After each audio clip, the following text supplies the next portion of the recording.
Well, the City of Johannesburg's coalition problems are continuing, with ActionSA calling for the removal of Al-Jamah-Ah's Kabelo Gwamanda as mayor. So his educational qualifications have come under scrutiny, and there's also accusations of fraud. It's linked to his investment company, eNCA Africa. But Gwamanda and the party have dismissed the allegations as petty politicking by the Democratic Alliance. Let's discuss this with a local governance expert, Harlan Cloete, always making time for us on the morning show. Hello to you, Harlan. Good to have you back with us as well. And just every time you and I talk, I seem to get a sense that we're trying to put out the fires for coalition government and how it's not working, and the clock is ticking for the elections next year. Here's another example of why many people are feeling unsure about the general elections. What do you make of the latest? Good morning, Gareth, and good morning to all the viewers. Yes, you are quite right. When things like this happen, like it happened in the city of Johannesburg, it really sends a message to the electorate that they cannot trust the form of local governance that we currently have. And so I think the reality is that coalition governments, that they are here to stay. Our electoral system is designed in that way. And so it is something that we will have to get used to, that coalition governments are here to stay.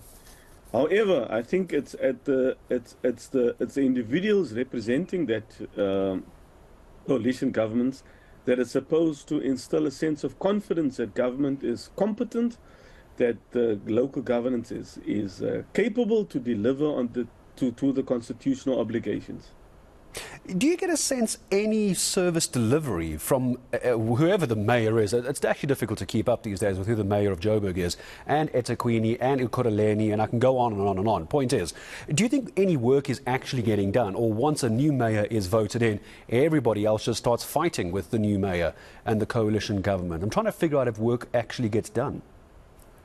Look, a municipality is governed, a municipality is defined by the elected officials, those that are qualified, and then the elected, which is the politicians, and then we have what is called the appointed ones. I think service delivery, yes, suffers. I think research has also showed that service delivery suffers because instead of making sure that policies are executed, the politicians are fighting amongst themselves for positions, etc. But the show goes on, if you go, albeit at a snail's pace, but the strategic matters, the IDP must be passed, the Integrated Development Plan, the budgets must be approved this time of the year for councils because the new budget kicks in on the 1st of July. And so one can imagine that, yes, service delivery suffers in terms of the priorities, but the show goes on, refuse still gets collected. It's at the strategic level that I think that service delivery struggles. Harlan, if I was in a position of public leadership and I was working for one particular political party and I was watching the shenanigans of all the coalition parties and I was contesting the national elections next year, I would be very happy right now. All I would have to do is sit back and let the coalition chaos continue.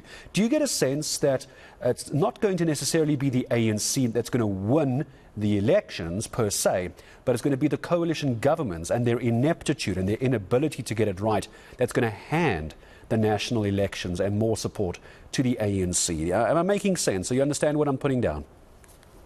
Yeah, I think coalitions by their very nature, they are fragile, they are complex, you have vested interest. And so I think what we need is a framework, and what SALGA, the South African Local Government Association, has done, has put out a framework about how we should govern these coalitions. What are the basic principles that should be in place? And once is a set of there should be a common program or a common set of ideas about how do we take this forward. Who are the like-minded partners, or who are the people that are likely to work together? And I think if that agreement, if that coalition agreement is shared with the public, then the public will also have a sense of empowerment, because when we look at a government, we have got a system called participatory democracy. In other words, people participate. It's not a matter of just voting and then you sit back and you let government now deliver services and ordinary people do nothing. And so ordinary people will have to find their voice also in this. And this calls on the academic community, ordinary people to come together to hold government to account, because that is the main thing, accountability. We keep on putting votes of no confidence. The ActionSA decides to put a vote of no confidence in the mayor.